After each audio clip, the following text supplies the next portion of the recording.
오늘 하나님께서 우리에게 주시는 말씀을 함께 읽도록 하겠습니다. 오늘 하나님께서 우리에게 주시는 말씀은 사무엘상 1장 1절에서 20절까지의 말씀입니다. 저와 여러분이 한 절씩 교독하도록 하겠습니다. 제가 먼저 읽겠습니다. 에브라임 산지 라마다 임소빔에 에브라임 사람 엘가나라 하는 사람이 있었으니 그는 여로보암의 아들이요 엘리후의 손자요 도후의 증손이요 숲의 현손이더라. 그에게 두 아내가 있었으니 한 사람의 이름은 한나요 한 사람의 이름은 분인나라. 분인나에게는 자식이 있고 한나에게는 자식이 없었더라. 이 사람이 매년 자기 성읍에서 나와서 실로에 올라가서 만군의 여호와께 예배하며 제사를 드렸는데 엘리의 두 아들 홈니와 비느하스가 여호와의 제사장으로 거기에 있었더라. 엘가나가 제사를 드리는 날에는 제물의 분깃을 그의 아내 분인나와 그의 모든 자녀에게 주고 한나에게는 갑절을 주니 이는 그를 사랑함이라. 그러나 여호와께서 그에게 임신하지 못하게 하시니 여호와께서 그에게 임신하지 못하게 하심으로 그의 적수인 분인나가 그를 심히 격분하게 하여 괴롭게 하더라. 매년 한나가 여호와의 집에 올라갈 때마다 남편이 그같이 하매 분인나가 그를 격분시키므로 그가 울고 먹지 아니하니 그의 남편 엘가나가 그에게 이르되 한나여 어찌하여 울며 어찌하여 먹지 아니하며 어찌하여 그대의 마음이 슬프냐. 내가 그대에게 10 아들보다 낫지 아니하냐 하니라. 그들이 실로에게 먹고 마신 후에 한나가 일어나니 그때 제사장 엘리는 여호와의 전 문설주 곁 의자에 앉아 있었더라. 한나가 마음이 괴로워서 여호와께 기도하고 통곡하며 서원하여 이르되 만군의 여호와여 만일 주의 여종의 고통을 돌보시고 나를 기억하사 주의 여종을 잊지 아니하시고 주의 여종에게 아들을 주시면 내가 그의 평생에 그를 여호와께 드리고 삭도를 그의 머리에 대지 아니하겠나이다. 그가 여호와 앞에 오래 기도하는 동안에 엘리가 그의 입을 주목한즉 한나가 속으로 말하며 입술만 움직이고 음성은 들리지 아니하므로 엘리는 그가 취한 줄로 생각한지라. 엘리가 그에게 이르되 내가 어찌하여 취하여 있겠느냐. 포도주를 끊으라 하니 한나가 대답하여 이르되 내 주여 그렇지 아니하니이다. 나는 마음이 슬픈 여자라 포도주나 독주를 마신 것이 아니요 여호와 앞에 내 심정을 통한 것뿐이로니 당신의 여종을 악한 여자로 내가 지금까지 말한 것은 나의 원통함과 격분됨이 많기 때문이다 하는지라. 엘리가 대답하여 이르되 평안히 가라. 이스라엘의 하나님이 내가 기도하여 구한 것을 허락하시기를 원하노라 하니 이르되 당신의 여종이 당신께 은혜 입기를 원하나이다 하고 가서 먹고 얼굴을 다시는 근심빛이 없더라. 그들이 아침에 일찍 일어나 여호와 앞에 경배하고 돌아가 라마의 자기 집에 이르니라. 엘가나가 그의 아내 한나와 동침하매 여호와께서 그를 생각하신지라. 한나가 임신하고 때가 이름에 아들을 낳아 사무엘이라 이름하였으니 이는 내가 여호와께 그를 구원하였다 합니다. 아멘. 모두 자리에 앉으시겠습니다. 이제 담임 목사님께서 나오셔서 믿음으로 가정을 살린다라는 제목으로 말씀을 전해 주시겠습니다. 할렐루야. 순전한 교회 주일 예배 참여하시는 여러분 모두를 주님의 이름으로 환영합니다. 우리 인사 나누실까요? 사랑하고 축복합니다. 기도하고 말씀 전하겠습니다. 하나님, 오늘 우리에게 주시는 아버지의 말씀을 온전하게 아버지 나의 말씀으로 깨달으며 주 앞에 서기를 원합니다. 역사하셔서 우리에게 주시는 주님의 말씀 들으며 아버지 나에게 아버지께서 도전하시는 대로 순종하여 가정을 대하고 가정 위에 담대히 서는 은혜를 허락하여 주시옵소서. 감사드리며 예수 그리스도 이름으로 기도합니다. 아멘. 1년에 한 번 52주 중에 한 주는 저희가 가정주일 그리고 가정을 좀 주제로 말씀을 나눕니다. 여러분, 설교는 어떤 부분은 나를 위해서 주는 말씀도 있지만 어떤 부분은 내가 좀 맞지 않는 말씀이라도 남들이 들어야 되기에 내가 중보자의 마음으로 또 들어야 되는 설교가 있어요. 근데 오늘은 특별히 뭐 가정이 있는 분이나 혼자 있는 분이나 할 것 없이 결국은 가정과 연결이 되기 때문에 그 부분의 말씀을 좀 준비했어요. 그래서 더 마음을 열고 함께 은혜 받았으면 좋겠고, 혹시 나와 상관없는 말씀처럼 보여도 그런 말씀은 세상에 없어요. 하나님이 우리에게 주시는 모든 말씀은 다 귀한 줄 믿습니다. 그래서 우리가 함께 좀 기대하는 마음으로 오늘 말씀을 좀 대했으면 좋겠어요. 신앙생활에 있어서 어떤 것이 당신에게 만족을 줍니까? 하는 주제로 이 설문조사를 작년 9월에 한 기록이 있어요. 한국의 IFCJ라는 가정의 힘이라는 단체에서 조사 의뢰를 했고, 지앤컴 리서치에서 설문조사를 실시했는데요.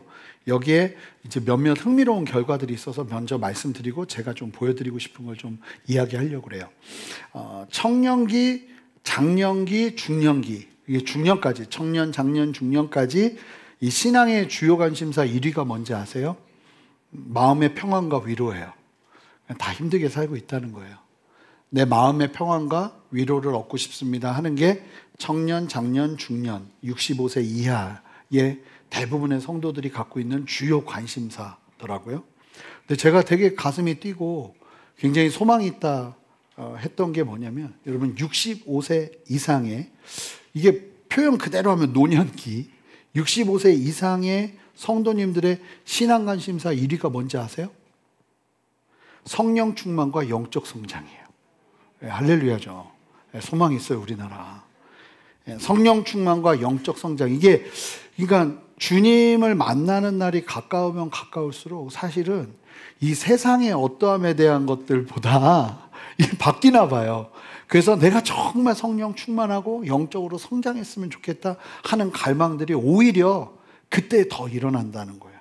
저는 되게 가슴이 뛰고 좋더라고요. 아, 그렇구나. 우리 어른 세대들이 정말 하나님 앞에서 더 주님을 사랑하고 주님 앞에 설 수 있도록 정말 교회가 그런 길을 안내해야겠구나 하는 생각도 들었어요. 그런 조사 속에서 이런 조사도 했어요.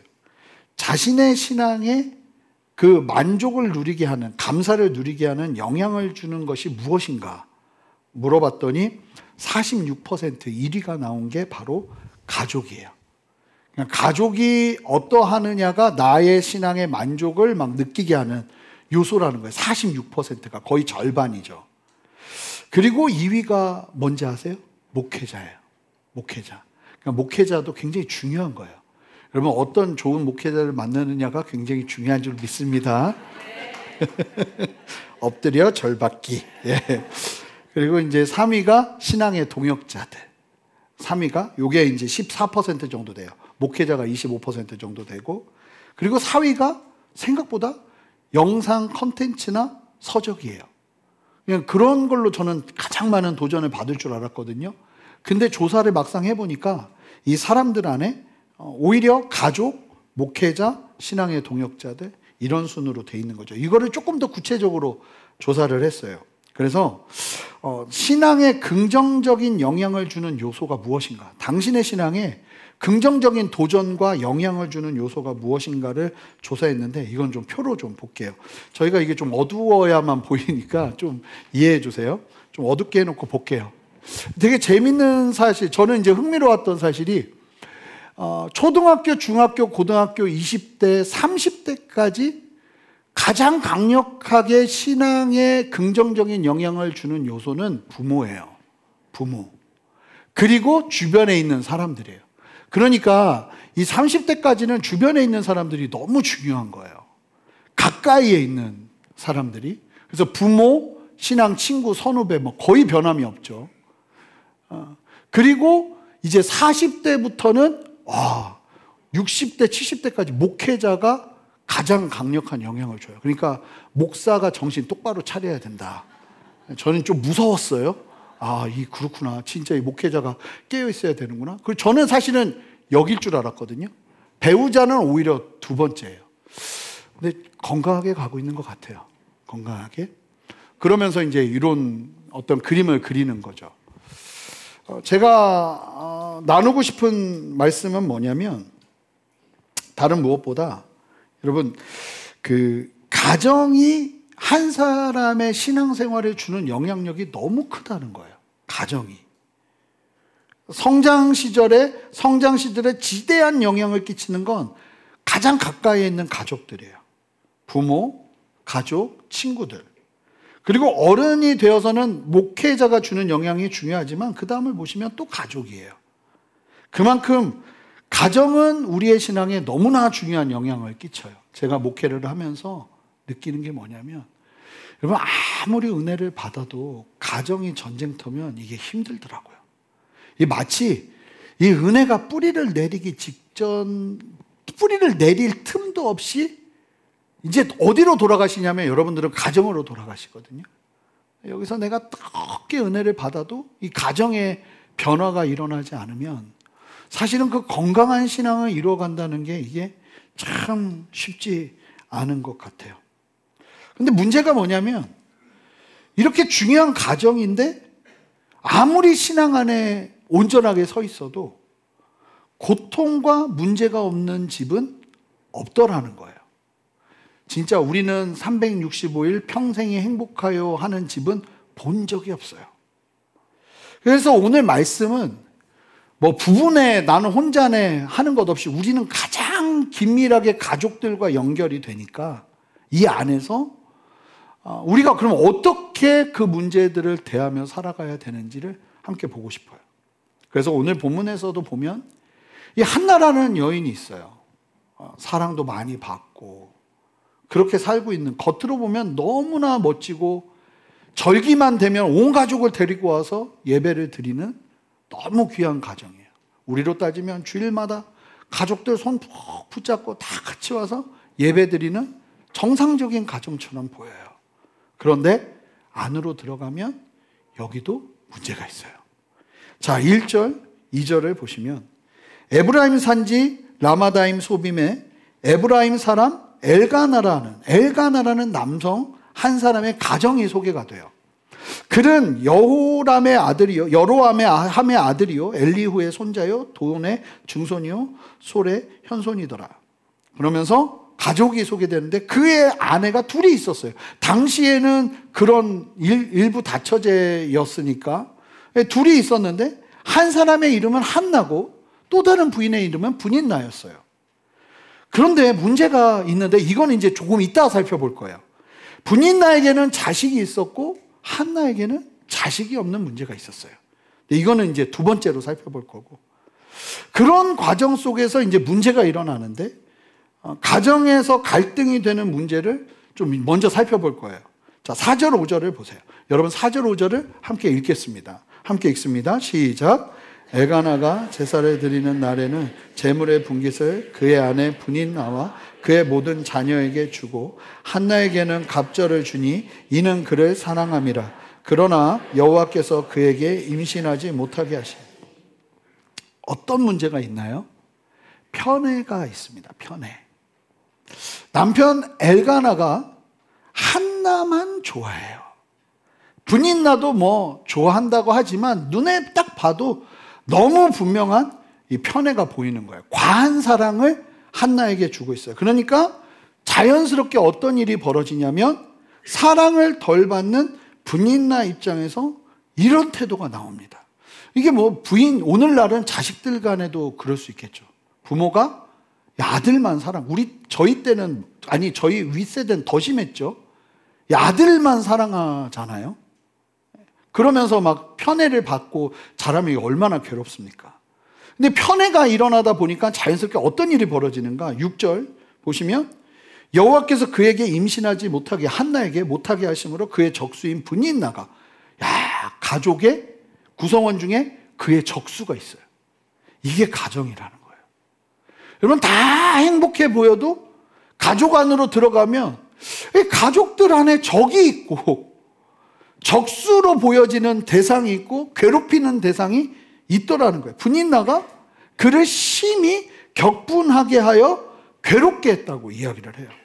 그러니까 남편 엘가나가 한나를 편애하자 분인나와 갈등이 일어나요. 게다가 여러분 보시면 제사를 드리는 날에 제사의 분깃을 분인나와 자녀들에게 주는 게 아니라 한나에게 갑절을 준다고 그러잖아요.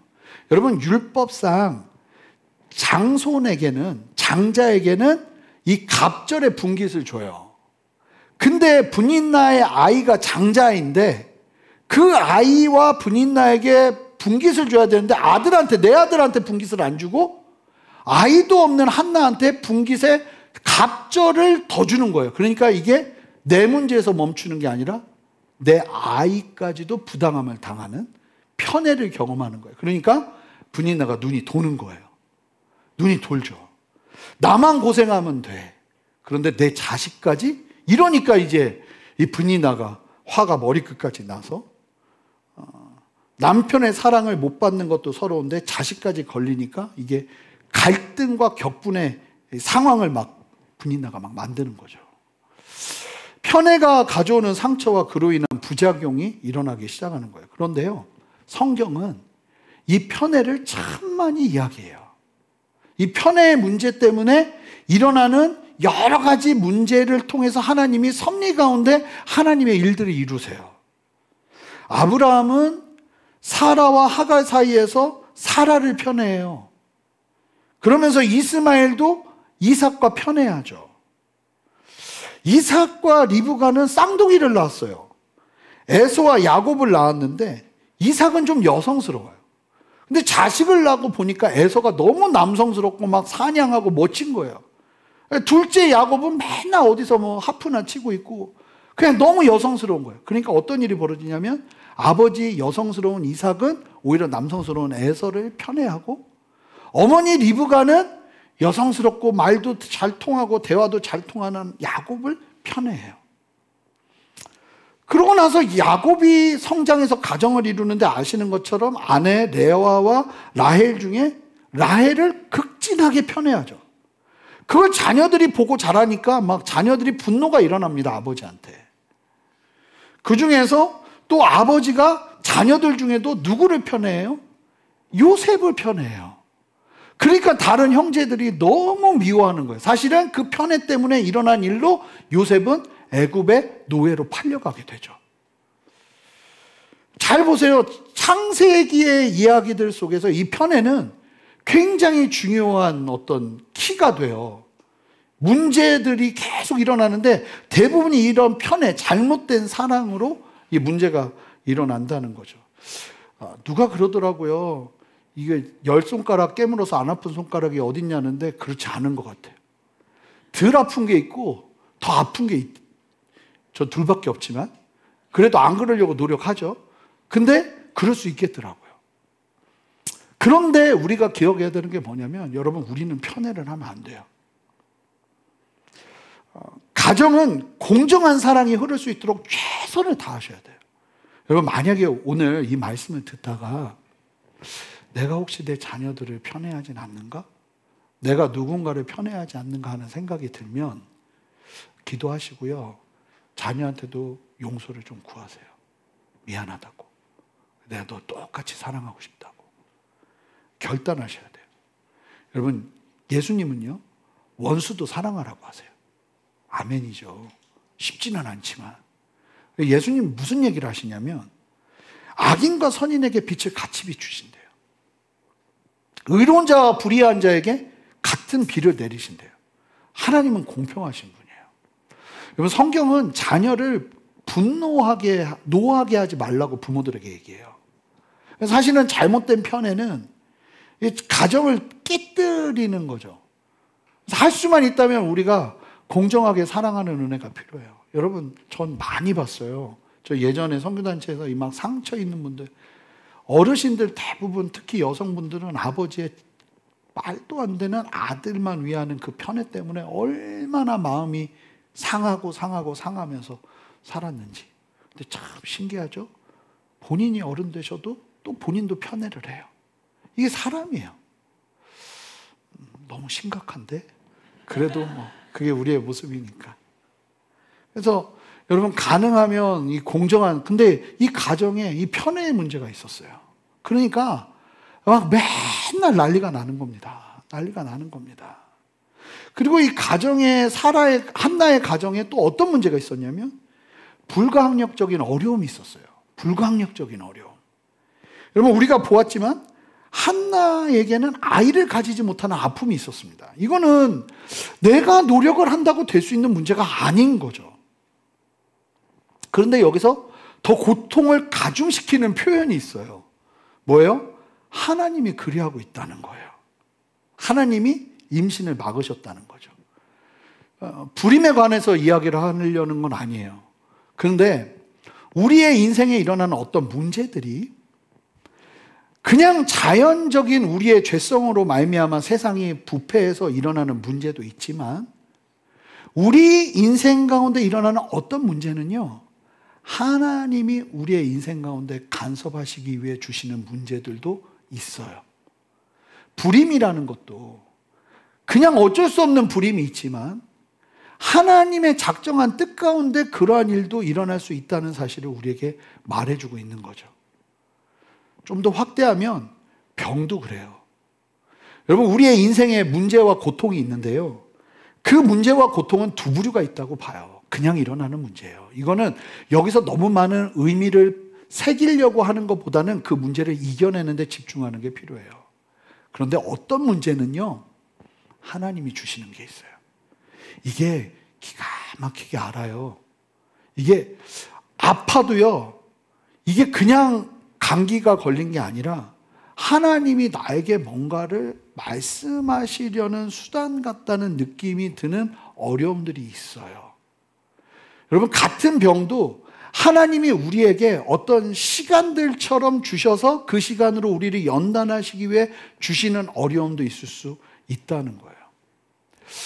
저희 아버지 얘기를 가정 때마다 하게 되는 것 같아요. 저희 아버지 지금은 소천하셨지만 저희 아버지는 고집이 엄청나신 분이셨어요. 안 바뀌어요. 근데 아버지가 풍이 8번이 오니까 제가 여러 번 말씀드렸잖아요. 아버지 쓰러져 계시고 말을 못 하시게 됐어요. 오른쪽을 못 쓰셨어요. 글씨를 쓰는데 거울에 쓰는 것처럼 한순간 바뀌어버리더라고요. 얼마나 답답하시겠어요. 기억나는데 교회 이제 병원에 누워 계시는데 문을 열고 목사님이 들어오는데 목사님 들어오는 걸 보더니 으악 하면서 우시더라고요. 그러더니 목사님이 손잡더니 이제 예수 믿으시겠어요? 그랬더니 아버지가 고개를 끄덕거리면서 예수님을 믿더라고요. 그러고서 한 7년은 고생하셨지만 교회를 얼마나 열심히 나가셨는지 몰라요. 이제 저희 아버지 술장군이셨거든요. 술은 더 이상 마실 수도 없고 술 딱 끊고. 근데 지금 생각해 보면 우리에게는 은혜의 질병이었다라고 담대히 말할 수 있어요. 그런 게 있더라고요. 그러니까 여러분, 가정마다 어려움이 없는 집이 없는데 이런 문제도 있다는 거예요. 불강력적인 어려움. 그리고 어떤 부분에서는 하나님 안에서 해결해야 되는, 근데 이 말씀이 누군가에게 괴로움과 고통이 되지 않기를 바랍니다. 무슨 얘기냐면 모든 불강력적인 어려움이 하나님의 작정으로 이루어지는 건 아니에요. 여러분, 분별 잘 하셔야 돼요. 담대하게 싸워나가야 되는 게 있고 하나님 앞에 엎드려야 되는 문제가 있는 거예요. 이건 내가 노력한다고 해서 해결할 수 있는 문제가 아니죠. 내 손밖에 문제인 거예요. 그런 문제가 가정에 찾아올 수 있다는 거예요? 없다는 거예요? 있다는 거예요. 한나의 가정에 그런 문제가 있었다는 거예요. 게다가 그 문제 때문에 오히려 가족 구성원들이 나를 힘들게 할 수 있는 거죠. 참 불임도 힘든데 그 불임으로 내 속을 후벼 파는 가족 구성원이 있는 거예요. 여러분, 그렇더라고요. 나 진짜 너무 힘든데 그 힘든 문제를 후벼 파는 건 멀리 있는 사람이 아니고 가까이 있는 사람이에요. 참 신기하게 지나가는 아저씨가 뭔 소리를 해도 그건 그렇게 큰 상처가 안 되거든요. 근데 내가 사랑하는 사람이 뭔 소리를 하면 그게 상처가 되는 거예요. 그러니까 그 가정 안에서 여러분 그런 적이 있지 않아요? 나 너무 힘든데 가족 구성원이 막 그걸 막 후벼 파는 거예요. 집이 어려워지고 아버지가 막 어려워지고 막 힘든데 어머니가 눈물 흘리면 저한테 그러시더라고요. 네가 예수 그렇게 믿는데 왜 이런 일이 벌어지냐고. 가슴을 후벼 파는 거죠. 그 앞에서 펑펑 울었어요. 할 말이 없으니까. 나도 속상하니까. 근데 그런 문제가 가족들마다 있을 수 있다는 거예요? 없다는 거예요? 있다는 거예요. 없는 것처럼 하지만 다 있으세요. 이 가정의 또 세 번째 문제는 무엇이냐? 자, 7절, 8절 보세요. 여러분들이 함께 읽어주세요. 7절, 8절 함께 읽습니다. 시작.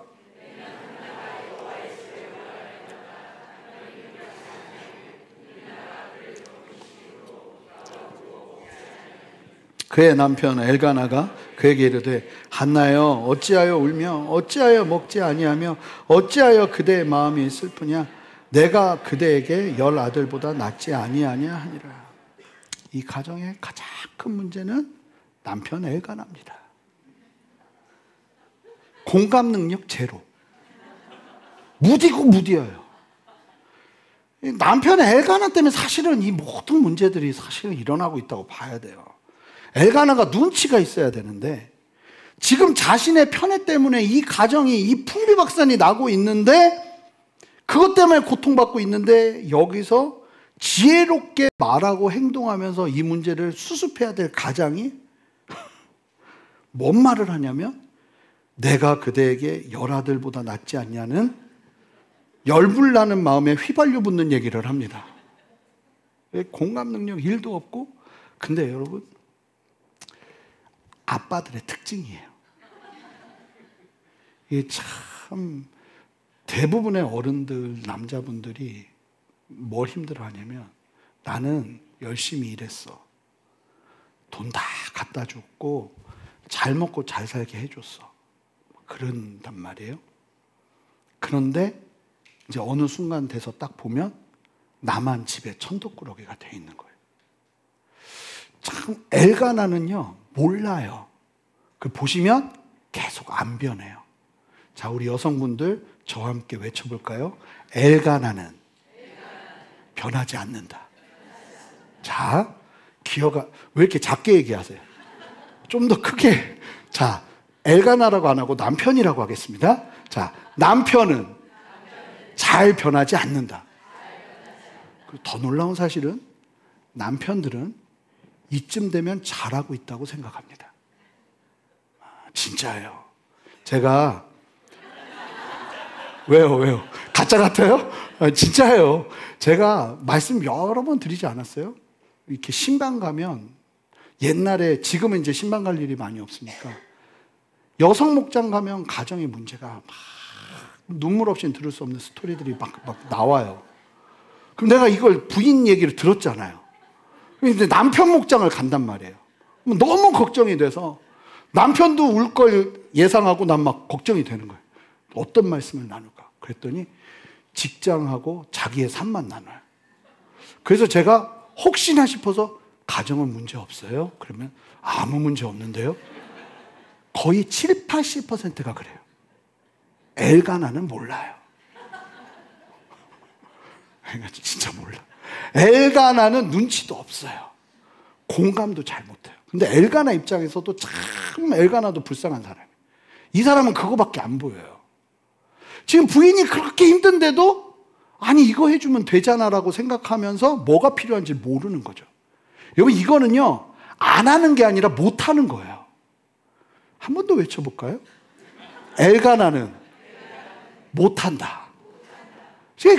이게 사실인 거예요. 이것 때문에 지금 계속 갈등이 일어나요. 엘가나가 좀 근데 여러분 여성 중에도 엘가나가 있어요. 그렇더라고요. 남자가 오히려 한나 같고 아내분이 엘가나 같은 분들이 있더라고요. 막 눈치 없으시고 공감 능력 없으시고 전진 앞으로만 외치는. 기가 막히죠. 10 아들보다 내가 낫지 않냐고. 나만 있으면 되지. 왜 불행하냐고. 그냥 우라통 터지는 얘기를 하는 거예요. 한나의 가정에 3가지 문제가 있어요. 남편 엘가나의 편애로 인한 한나와 분리나가의 심각한 갈등. 자, 그러면 이거를 바꿔주고 고쳐줘야 될 가장 중요한 사람, 엘가나만 바뀌면 되는데, 엘가나가 바뀌지 않는 문제. 3번째, 내 힘으로 어찌할 수 없는 불강력적인 문제. 여러분, 문제 없는 가정이 있던가요? 없어요. 아무리 화목해 보여도요, 아무리 행복해 보여도 직접 만나서 얘기 들어보잖아요. 눈물 없이는 들을 수 없는 스토리가 다 있어요. 사연 없는 가정은 없어요. 부모와 관계가 좋으면 자녀와 문제가 있고요. 자녀와 부모와 관계가 좋으면 부부 간의 문제가 있고요. 우리 가족은 다 행복한데 희한하게 형제들과의 문제가 있고요. 저는 어렸을 때요, 우리 가족만 살았으면 좋겠다는 생각을 참 많이 했어요. 지긋지긋해요. 아버지의 형제분들이 다 같이 살았거든요. 방 3개 있는 집에. 맨날 싸우는데 우리 때문에 싸우는 게 아니라 맨날 형제간에 싸우시는 거예요. 전 자다 일어나면 그 싸우는 소리에 깨는 게 너무 싫었어요. 그래서 전 지금도 여러 번 말씀드리지만 자다가 저를 함부로 깨우면 제가 그렇게 예민해요. 막 화가 나요. 막 일어날 때. 어릴 때부터 막 그러다 보니까 자다가 누가 깨우면 우리 집은 전쟁터였어요. 그 꼴이 너무 보기 싫어서. 문제없는 집이 어디 있어요? 가족이 행복하면 외부 가족들이 또 어렵게 하고 이런 일들이 일어나더라는 거죠. 그런데요, 여러분, 오늘 말씀의 중요한 맥은 뭐냐면 사람이 우리의 문제를 해결해 주지 않는다는 거예요.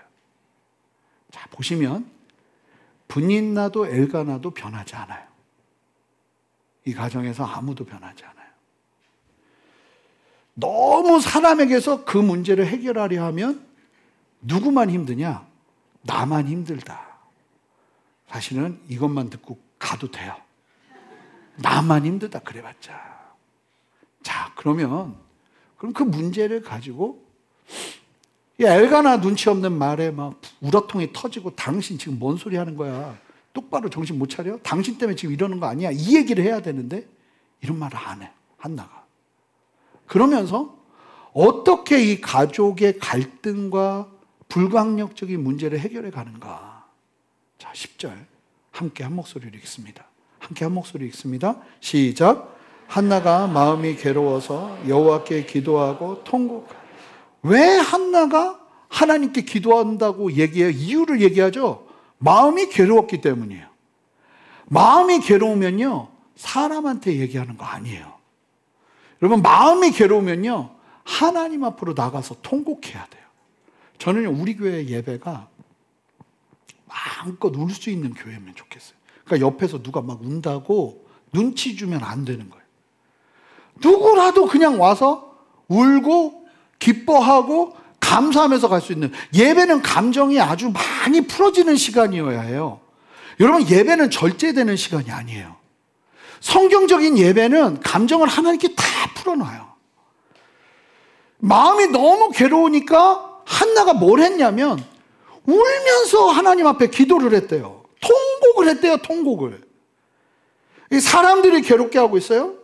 그런데 한나는 원인이 되는 사람들에게 나가질 않아요. 사람들이 원인이 되었는데 문제를 하나님께 풀어요. 우리 하나님께는 그렇게 나가는 거예요. 여러분, 상처는 하나님께 나아가 푸는 거예요. 엘가나가 열아들보다 내가 낫지 않냐는 말도 안 되는 헛소리를 하고 있는 그때에 통곡이 튀어나와야죠, 남편한테. 그런데 의미가 없어요, 별로. 왜냐하면 엘가나는 변하지 않기 때문에. 의미가 별로 없어요. 여러분, 제가 너무 부정적인 얘기를 한다고 생각하세요? 잘 보세요. 사람은 잘 안 변해요. 기도하는 사람만 변해요. 그러니까 사람으로부터 받은 상처를 품고 하나님 앞에 나아가 기도하기 시작하는데 그냥 기도하는 게 아니라 통곡을 하면서 기도하는 거예요. 그래서 한나의 기도의 특징이 4가지가 있어요. 첫 번째, 한나의 기도는 마음을 푸는 기도를 해요. 감정을 쏟아놓으면서 기도해요. 사람에게 통곡하는 것이 아니라 하나님께 통곡. 여러분, 눈물을 어디서 제일 많이 흘려야 돼요? 하나님 앞에서 흘리셔야 돼요. 여러분, 우리의 예배, 우리의 기도는 그런 시간이 돼야 돼요. 하나님 앞에서 통곡하는 거예요. 여러분, 사람 앞에서 우는 것도 필요하죠. 필요해요. 그러나 누구보다도 하나님 앞에서 많이 우시는 저와 여러분 되시기를 주님의 이름으로 축복합니다. 특별히 우리의 상처를 안고 하나님께 나아갈 때 그 믿음의 걸음은 나와 가정을 살리는 줄 믿습니다. 지혜로워야 되거든요. 성도는 항상 강조합니다. 성도는 뭐가 중요한지를 알아야 되고 멀리 볼 줄 알아야 돼요. 인생에서 지금 일어나는 일들 속에서 뭐가 중요한지를 알아야 된다는 거예요. 보세요. 분인나와 엘가나를 한나가 불러서 당신 여기 앉아봐. 분인나, 너 일로 와봐. 해서 이야기하는 것보다 그걸로는 안 바뀌어요. 누가 바뀌는 게 가장 빠르고 현명한 거냐면 내가 바뀌는 게 가장 빠르고 현명한 거예요.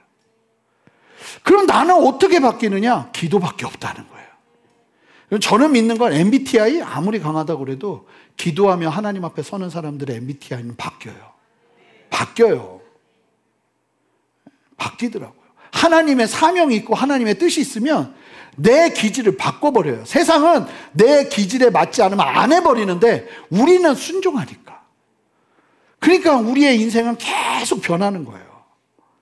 브닉나와 엘가나를 바꾸는 것보다 내가 바꾸는 게 더 빠르니까 이 한나는 하나님 앞으로 나가는 거예요. 왜요? 그게 가장 빠른 길이니까. 여러분, 빠른 길을 선택하셔야 돼요. 뭐가 중요한지를 아셔야 돼요. 하나님 앞에 나가는 길이 가장 중요한 길인 줄 믿습니다. 여러분, 사람에게 뭘 하려고 하지 마세요. 그거보다 더 빠른 건 하나님에게 가는 길이어야 해요.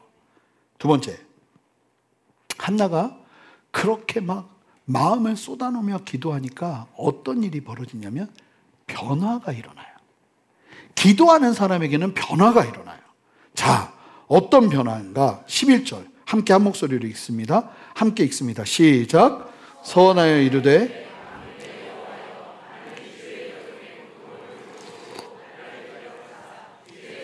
잊지 아니하시고 주의 여종에게 아들을 주시면 내가 그의 평생에 그를 여호와께 드리고 삭도를 그의 머리에 대지 아니하겠나이다. 원래 자식을 원했던 이유는 이런 이유가 아니었어요. 그냥 갖고 싶었겠죠. 나도 남들처럼 아들 하나 있으면 좋겠고 뭐 자녀 하나 있으면 좋겠고 그 마음이었겠죠. 그런데 이 어려움 속에서 마음을 하나님께 풀어내다 보니까 이 문제에 직면한 한나가 하나님의 뜻을 보기 시작해요. 여러분, 기도를요, 무슨 문제가 있잖아요. 그러면 그 문제가 있을 때 어떻게 기도해야 되냐면 그 문제 때문에 힘든 걸 하나님께 쏟아놓는 기도를 하셔야 돼요. 내가 원하는 이 문제를 해결하려면 이게 필요하니까 이걸 해주세요 하는 기도는 어리석은 기도예요. 쏟아놓고 기도하다 보면 거기서 하나님이 또 다른 곳을 보게 하세요. 그러면 그 기도를 가지고 그 문제를 기도하기 시작하는 거예요. 그러니까 한나가 아들 주세요, 아들 주세요를 기도한 게 아니라 지금 이 문제 때문에 힘들었던 것을 간절하게 하나님 앞에 풀어놓기 시작하니까 하나님이 그 가운데 한나의 마음을 바꾸세요. 아, 내가 자녀를 낳으면 이 아이를 하나님께 그대로 드려야겠구나. 그 마음이 일어나기 시작하면서 한나의 중심이 바뀌죠. 자녀의 문제가 자녀를 하나님께 드리는 믿음의 결단으로 바뀌는데 이게 기도를 통해서 이루어진다는 거예요. 여러분, 그러니까 기도가 사람을 바꾸는 거예요. 여러분, 기도하는 사람은 바뀌어요. 저 여러 번 말씀드리잖아요. 같이 일하는 사람 중에 뛰어난 사람이 힘들어요. 변하는 사람이 좋아요. 하나님 앞에서 계속 변할 수 있는 사람이 좋아요. 난 이 정도 하니까 난 이 정도 합니다.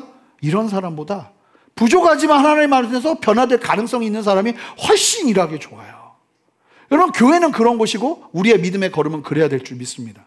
나는 원래 이래가 아니에요. 그래서 간절히 마음을 놓고 기도하다 보면, 그러니까요, 여러분, 기도는 백지장을 갖고 나가야 된다니까요. 어떤 문제가 있어요. 그냥 그거를 백지장에 적어 놓으면서 하나님, 나에게 지금 이런 문제가 있어요. 하나님, 나 이것 때문에 이런 게 힘들어요. 이걸 솔직하게 풀어놓는 게 기도인 거예요. 그렇게 기도하다 보면 하나님이 나에게 감동을 주시기 시작하세요. 그러면서 나의 중심이 바뀌는 거죠. 사업적인 문제가 있어요? 그러면 그 사업적인 문제를 이렇게 고쳐주세요라는 기도보다는 사업적인 문제 때문에 지금 뭐가 어려운지를 하나님께 고백하세요. 그렇게 고백하다 보면 하나님께서 주시는 마음과 감동이 있어요. 제가 믿기로는 그러다 보면 사업을 향한 하나님의 마음을 보게 돼요. 그럼 좀 다른 차원으로 가게 되죠. 교회를 개척하고 싶고 교회를 성장시키고 싶은 마음? 아니요. 교회를 향한 주님의 마음이 뭔지, 그리고 개척하면서 힘든 내 마음을 주님께 고백하다 보면 하나님이 그 가운데서 다음 시즌을 보게 하시는 은혜가 있더라고요. 그러니까 저는 처음에 교회 개척할 때 교회 철학도 안 정했어요. 내가 뭘 알아요? 내가 원하는 철학에 주님 맞춰 놓으려고요? 그런 적 없어요. 아무것도 몰라요. 전 솔직히 지금도 뭐 큰 비전과 큰 꿈이 없어요. 실망하시는 건 아니죠? 그거 아니에요.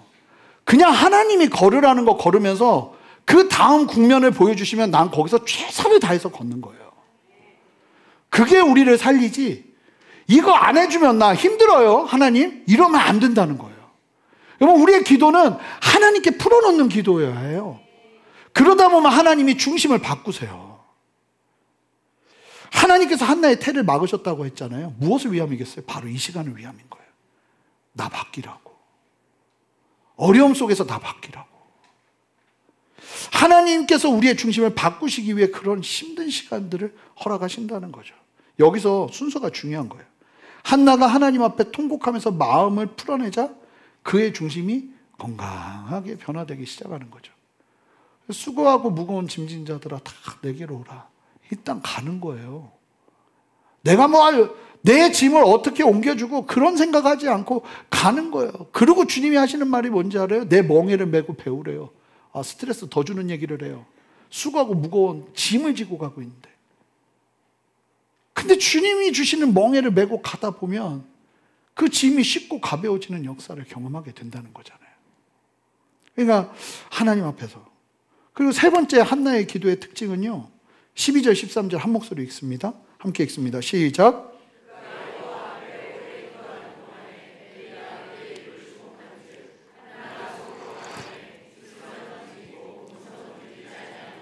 엘리는 그가 한 줄로.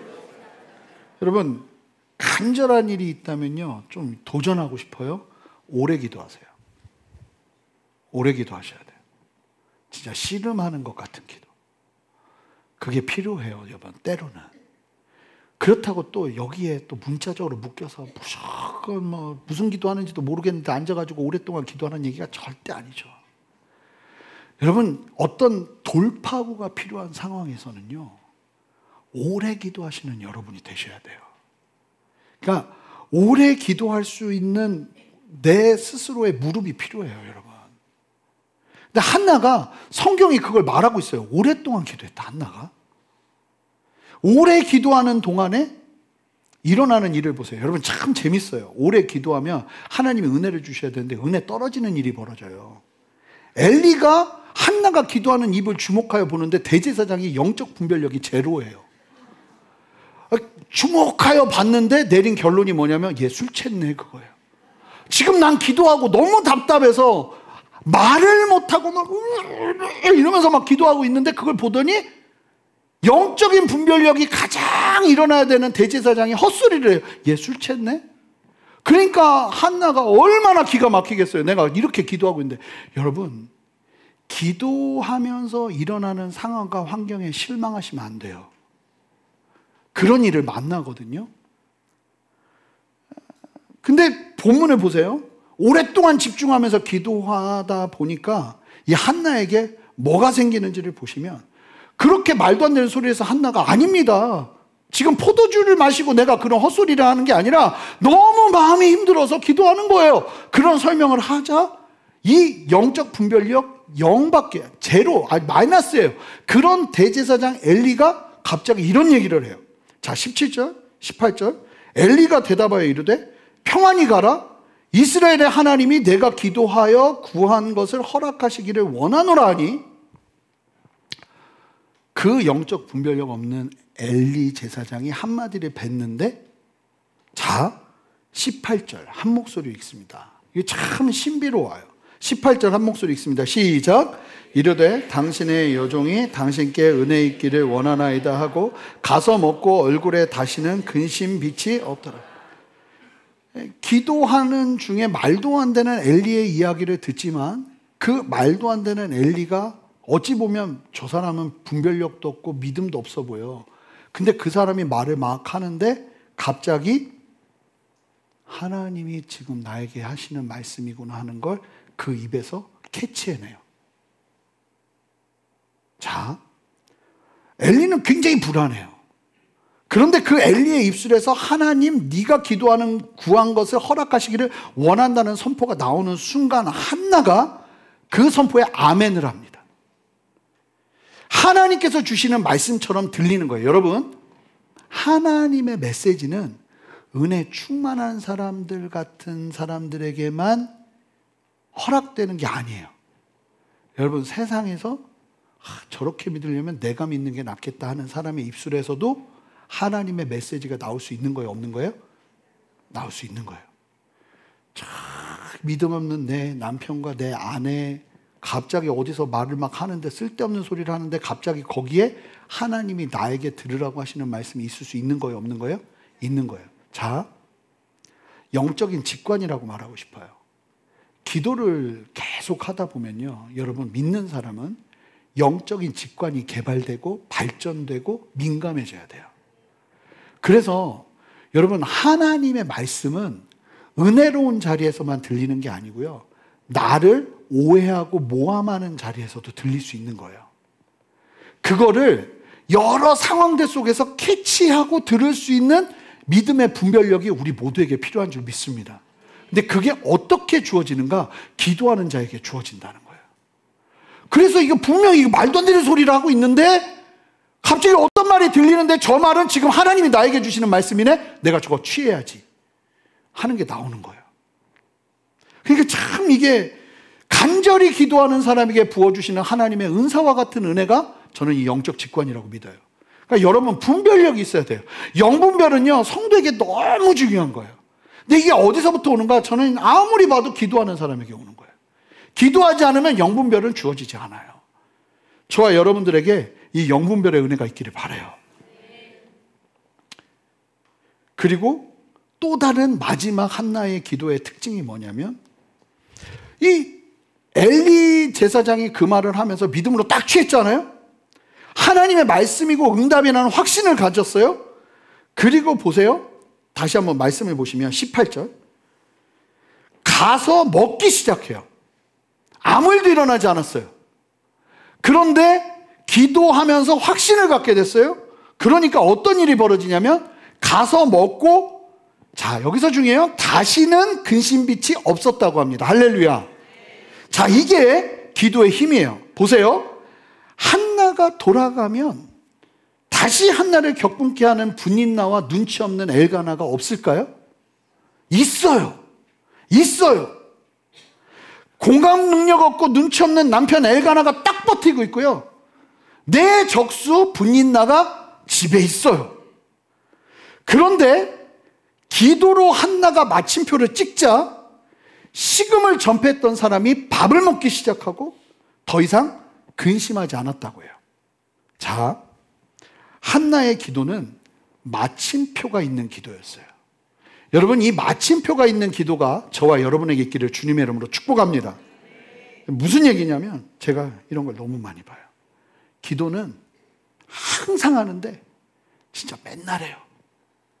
무슨 얘기냐면, 이제는 그 기도 속에서 하나님이 주시는 믿음으로 취하고 버려버려야 되는데 마침표가 없어요. 6개월 지나면 또 들어오고 1년 지나면 또 들어오고, 아니 6개월 1년도 길어요. 한 달도 안 돼서 또 들어오고, 나는 해결했다고 선포했는데 또 들어오고 또 들어오는 그런 기도가 있더라는 거예요. 그런데 한나의 믿음이 우리 모두에게 필요한 줄 믿습니다.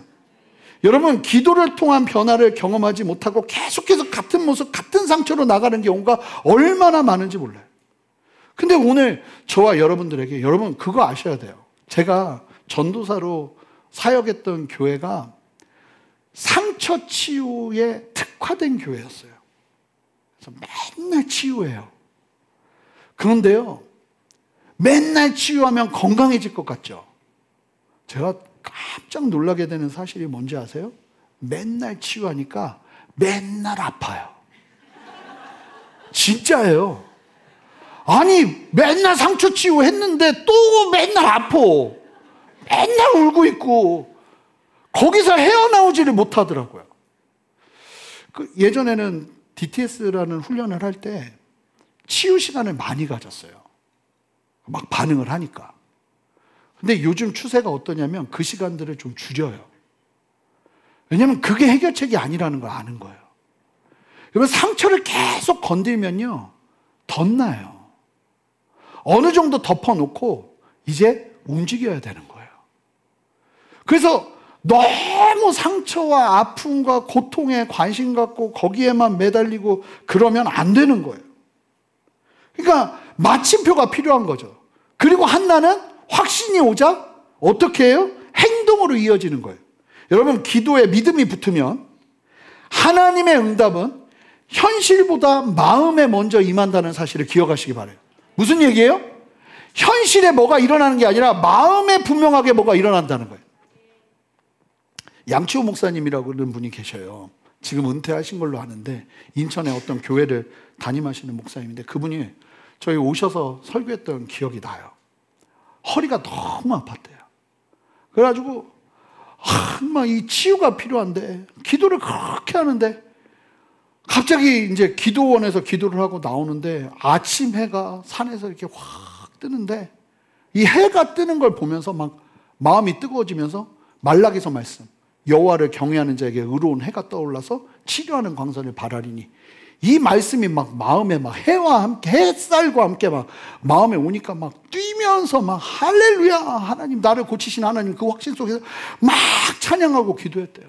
그랬더니 어떤 일이 벌어졌는지 아세요? 허리가 너무 아프더래요. 막 뛰어, 허리 아픈데 막 뛰다가 허리가 너무 아프더래요. 허리가 너무 아프더래요. 근데요, 제가 그 다음 말씀이 잊혀지지가 않는다니까요. 20년 전에 들은 얘기인데 화가 나더래요. 분명히 하나님은 나에게 확신을 주셨고 은혜를 주셨는데 허리가 왜 아파? 나는 나았어. 선포하기 시작한 거예요. 근데 재밌는 건 새벽 기도 끝나고 잠깐 자고 일어났는데 그 다음부터 안 아프더라는 거예요. 그게 참 신기하죠. 여러분, 그러니까 우리가 어느 정도는 끊어야 되는 거예요. 하나님이 나에게 확신을 주실 때 믿음으로 아멘하고 그거를 받아버려야 되는 거예요. 그리고 마침표를 찍어야 되는 거예요. 여러분, 마침표 찍으세요. 언제까지 20년, 30년 전 그때 지금 기억도 잘 안 나는 상처를 그냥 지금도 얘기하시면서 하나님 나 어떻게 해요? 언제까지 그러실 거예요? 아무도 안 그러시지만 그래도 뭐 그런다 생각하고 설교하는 거예요. 말씀이 그러니까. 언제까지 그러실 거예요? 안 그래야 되는 거예요. 담대하게 마침표를 끊으세요. 한나가 그 기도하고 나서 확신이 오니까 더 이상 근심하지 않았대요. 더 이상. 왜 근심할 일이 없겠어요? 분인나는 또 격동케 했을 거예요. 근데 저는 지금도 기억해요. 아버지랑 사이가 너무 안 좋았거든요. 여러분, 오늘 여러분 가정주의니까 어쩔 수 없죠. 아버지랑 사이가 너무 안 좋았거든요. 아버지는 그렇게 제 마음을 격동케 하는 단어들을 잘하세요. 그래서 싸우다 보면 몇 마디를 하시는데 저가 막 미치는 거예요. 그러면 또 막 미쳐서 집이니까 아버지한테 막 덤벼들죠. 그러면 아버지는 저에게 마지막 최후의 마침표를 찍습니다. 그런 놈이 목회를 한다고? 그러면 끝나는 거예요. 그냥 끝나는 거예요. 그냥 우는 거야. 어떻게 해, 더 이상. 답도 없고 맨날 싸우고. 아버지, 그런 놈이 어디서 목회를 한다고, 야! 막 이러신단 말이에요, 우리 아버지. 그러면 막 너무 속상한 거예요. 말씀드렸잖아요. 집회를 갔는데 3일 동안 아버지가 불쌍해서 울었어요. 너무 불쌍해서 아버지 때문에 눈물을 팍팍 흘렸어요. 그러고서 집을 왔는데 엘가나는 변하지 않아요. 아버지는 또 격동케 하는 말을 나한테 하더라고요. 근데 너무 놀라운 게 뭐였냐면요, 내가 아버지를 다르게 대하더라고요. 제가 아버지를 처음 하나 드려봤어요. 그때 그 아버지의 어색해하는 굳은 몸을 그때 처음 느꼈어. 아버지 안았더니 아버지가 너무 당황해하는 거예요. 근데 여러분, 사랑이 이기는 거예요. 여기 앉아봐. 내가 오늘 말씀 들었는데 이게 딱 당신을 위한 말씀이야. 이러면 끝나는 거야. 안 변해. 그러면 그 순간 그 사람은 마음을 걸어 잠궈요. 안 변해. 자식들 일로 와. 너희들, 내가 오늘 말씀 들었는데 니들을 위한 말씀이야. 다 유튜브로 말씀 듣고 보고서 제출해. 이러면 안 되는 거예요. 절대로 안 바뀌어요. 그냥 내가 하나님 앞에서 바뀌어서 가정으로 들어가는 수밖에 없어요. 한나가 그냥 그러고서 하나님이 주시는 확신을 가지고 가정으로 들어간 거예요. 근데 거기서부터 하나님이 일하세요. 하나님이 한나의 기도를 기억하셨다고 그래요. 참 기가 막히죠. 이제서야. 왜 하나님이 기억 못하세요? 그 기도를 기다리신 거예요. 그 마침표를 기다리신 거예요. 그 믿음의 결단을 기다리신 거예요. 그리고 그 믿음의 결단을 하나님께 온전히 올려드리자 하나님이 문제를 다루시기 시작하세요. 참 하나님은 참 신비로워요. 우리가 생각하는 대로 일을 안 하신다니까요. 하나님의 생각은 우리의 생각과 다르다. 이게 기본 전제여야 돼요. 하나님 일하시는 게 그래요. 자, 보세요. 한나의 기도, 마음을 풀어냈죠. 그러니까 마음의 중심이 변화돼요. 그럼 그 중심이 변화되는 대로 하나님께 서원을 해요. 그리고 그 기도 속에서 시간을 가지면서 하나님 앞에 씨름하는 기도를 해요. 오랫동안 집중하고. 근데 그 기도 과정 속에서 헛소리 하는 사람들이 막 나와요. 근데 거기서 그 헛소리도 허투루 듣지 않고 하나님 앞에서 혹시 나에게 주시는 말씀이 아닐까? 왜냐하면 난 기도하고 있으니까.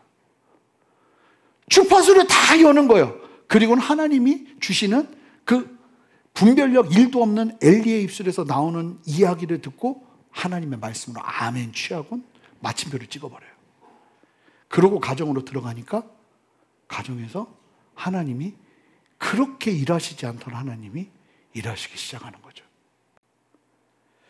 누구라도 한나의 가정처럼 가정의 문제를 가지고 있습니다. 문제가 없는 가정이 어디 있겠어요? 가족들은 잘 변하지 않아요. 한나의 가정에서 누구도 변한 사람이 없어요. 오직 한 사람을 제외하고요. 기도하는 한나요.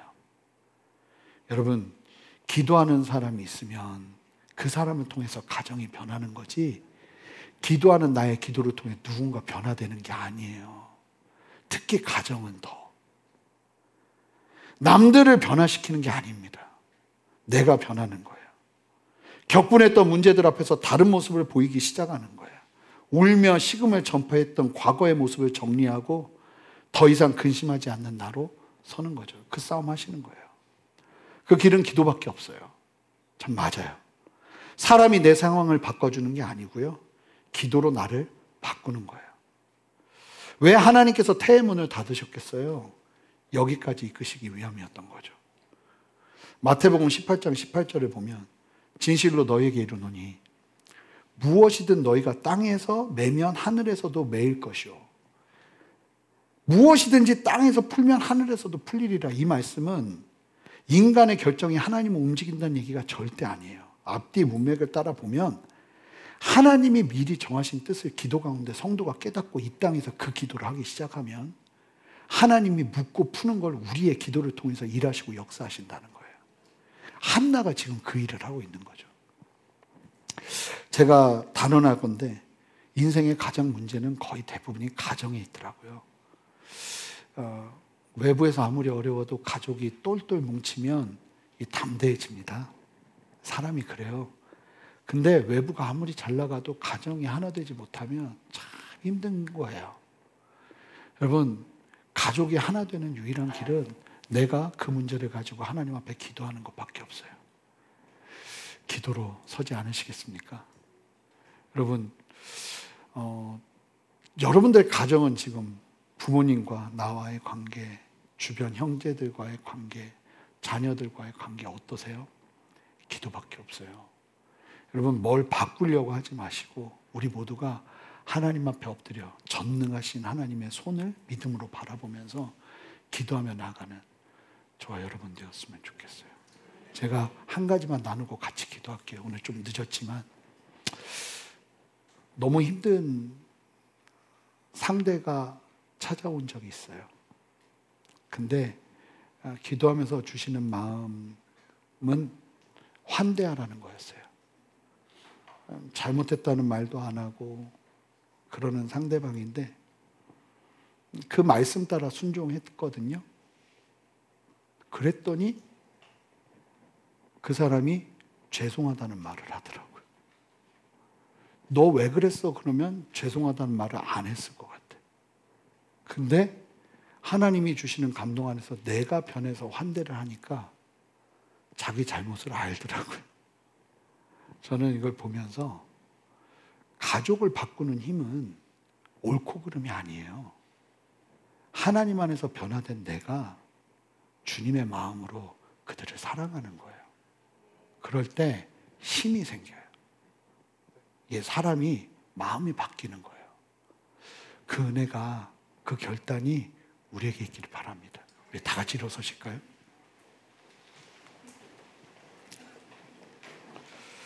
우리 다 같이 이 찬양 좀 하면서 나가면 좋겠어요. 전능하신 나의 주 하나님은 능치 못하실 일 전혀 없네. 우리의 모든 간구도, 우리의 모든 생각도, 우리의 모든 꿈과 모든 소망도 하나님의 그 능치 못하심을 신뢰하며 내가 순종의 걸음으로 기도하며 주 앞에 나가겠습니다. 그 마음 가지고 우리 함께 이 찬양으로 주님 앞에 나가기를 소망합니다. 우리 함께 고백합니다. 전능하신 나의 주 하나님은, 전능하신 나, 여러분 목소리를 높여서 고백하세요. 하나님을 고백하세요. 능치 못하실 일 전혀 없네. 우리의 모든 간구도, 우리의 모든 생각도, 우리의 모든 꿈과 모든 소망도, 신실하신 나의 주 하나님은, 신실하신 나의 주 하나님은 우리의 모든 괴로움 바꿀 수 있네. 우리의 모든 괴로움 바꿀 수 있네. 우리 함께 선포합시다. 불가능한 일 행하시고 죽은 자를 아멘. 그를 이길 자 아무도 없네. 주의 말씀 의지하여 깊은 곳에 금을 던져 오늘 그가 놀라운 일을 이루시는 것 보라. 주의 말씀 의지하여 믿음으로 금을 던져 믿는 자에게 능치 못함 없네. 우리 자매님들이 고백합시다. 전능하신 여러분 고백하세요. 능치 못하실 일 전혀 없네. 사람이 아니에요. 우리 하나님이 역사하십니다. 아멘. 우리의 모든 간구도, 우리의 모든 생각도, 우리의 모든 꿈과 모든 우리 형제님들 고백합시다. 신실하신 나의 주, 신실하신 나의 주 하나님은 우리의 모든 괴로움을, 우리의 모든 괴로움 바꿀 수 있네. 우리 두 손을 높이 듭시다.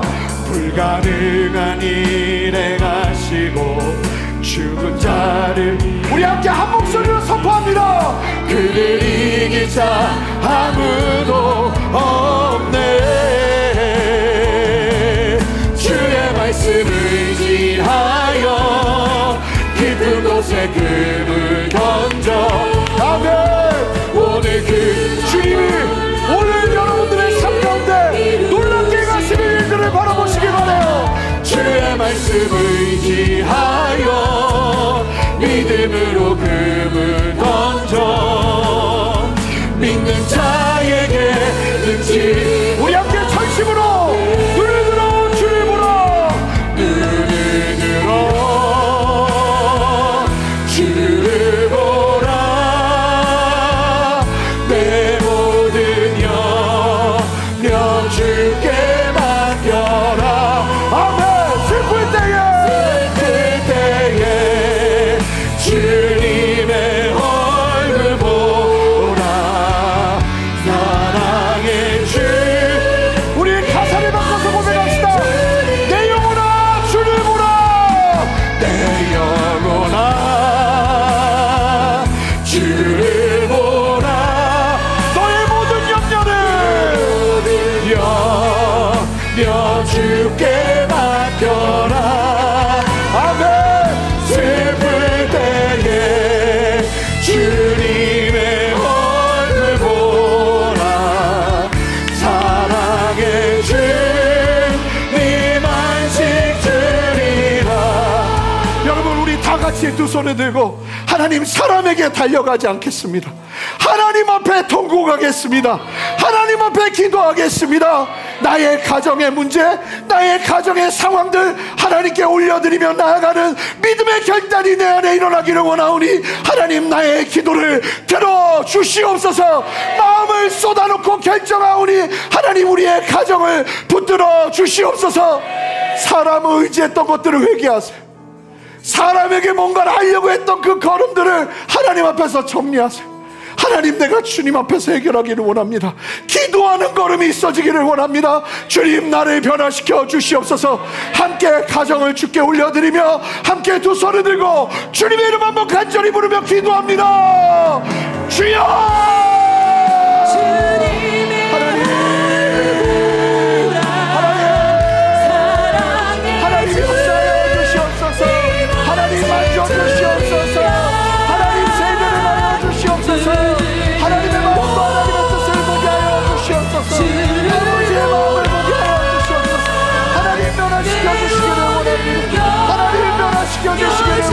하나님의 뜻 가운데 다시 한번 내 마음을 맞추며 주 앞에 서기를 원합니다.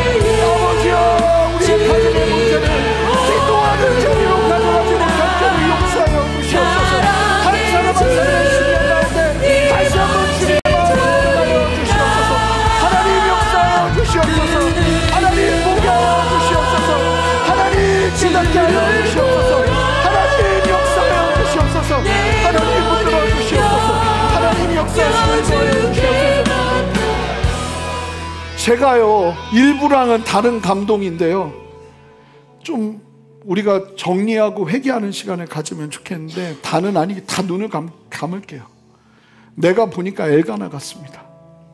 내가 지금 분인나 같습니다. 분노에 차서 하나님이 기뻐하시지 않는 자리를 선택하며 나가고 있습니다. 하나님, 나를 변화시켜 주시옵소서. 하나님, 내가 주님 앞에 엎드립니다.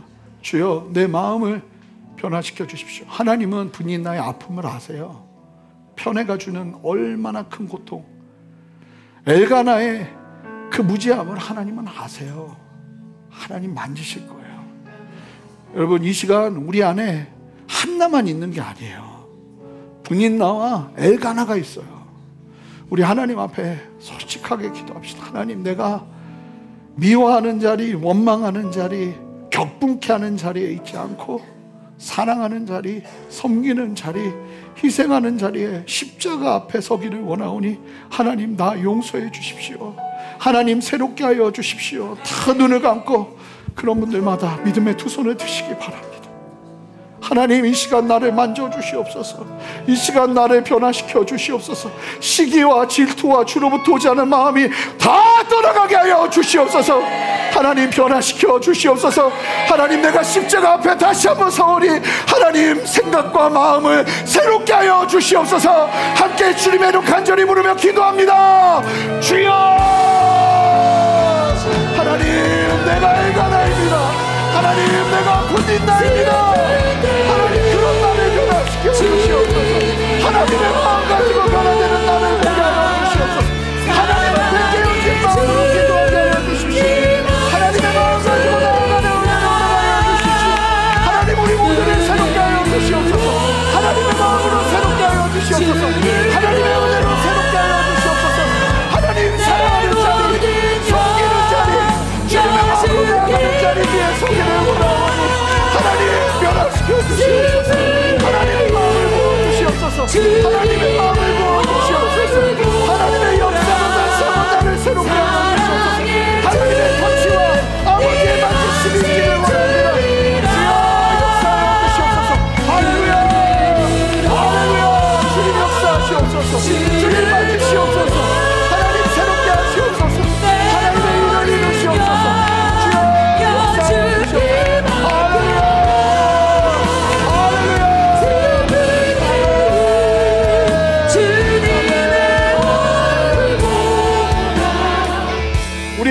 마지막으로 한 가지 기도합시다. 하나님, 나에게도 마침표 찍는 기도가 일어나기를 원합니다. 더 이상 뒤돌아보지 아니하고 옛적의 과거의 아픔에 매이지 아니하고 하나님의 진리 안에서 새로워지기를 원하오니 주여, 마침표 찍게 하여 주시옵소서. 내 안의 모든 영역들 가운데 정리하고 믿음으로 확증 가운데 나가야 되는 결단이 필요하다면 하나님 깨닫게 하여 주시고 감사함으로 나아가는 은혜를 허락하여 주시옵소서.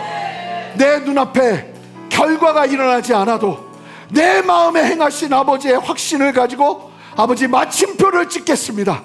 밥을 먹을 것입니다. 더 이상 근심하지 않을 것입니다. 주님의 역사로 나를 붙들어 주시옵소서. 우리 그렇게 함께 한 목소리로 주님 앞에 간절히 기도합시다. 주님의 이름 한번 부르며 마침표 찍습니다. 주여, 주님이 역사하여 주시옵소서. 하나님의 은혜를 풀어주시옵소서. 하나님의 역사하심과 다스리심으로 다시 한번 담대히 서는 은혜를 허락하여 주시옵소서. 하나님의 은혜 위에 마침표를 찍는 은혜와 역사를 허락하여 주시옵소서. 하나님의 은혜 안에서 마침표를 찍으며 나아가는 은혜를 허락하여 주시옵소서. 성령이여 세일을 행하여 주시고 하나님의 일하심과 역사하심과 다스리심을 보게 하여 주시옵소서. 성령의 아버지의 만지심을 경험하게 하옵소서. 성령의 아버지의 일하심을 경험하게 하옵소서. 마침표를 찍을 수 있는 믿음을 허락하여 주시옵소서. 더 이상 되새기고 더 이상 되새기는 것이 아니라 하나님 앞에서 철저하게 마침표를 찍으며 나아가는 은혜와 역사가 일어나는 원하오니 하나님 역사하여 주시옵소서. 아멘.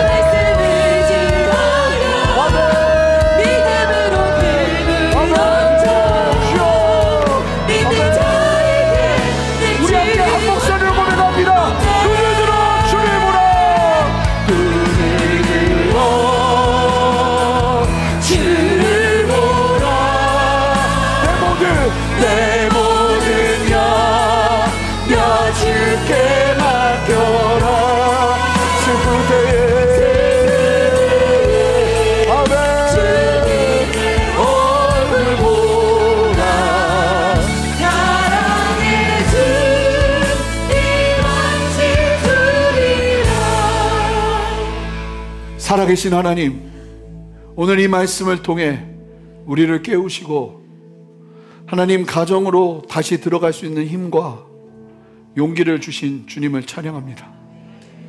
모두는 아니겠지만 어떤 사람들에게는 가정이 들어가고 싶지 않고 계속 일하다가 늦게 들어가서 잠만 자고 싶은 곳인 우리 성도들이 있을 텐데 하나님 이 시간 친히 찾아가셔서 네가 한나가 되어야 된다고 말씀하신 아버지 앞에서 은혜와 힘을 누리며 가정으로 들어갈 수 있는 주님의 마음을 되주시기를 소망합니다. 이해해주지 않는 배우자, 이해해주지 않는 부모, 이해해주지 않는 형제들, 이해해주지 않는 자식들, 이 다양한 문제들 속에서 하나님, 사람에게 그 답을 다 갖지 않고 하나님에게 답을 얻기 위해 이제 우리는 기도할 것입니다.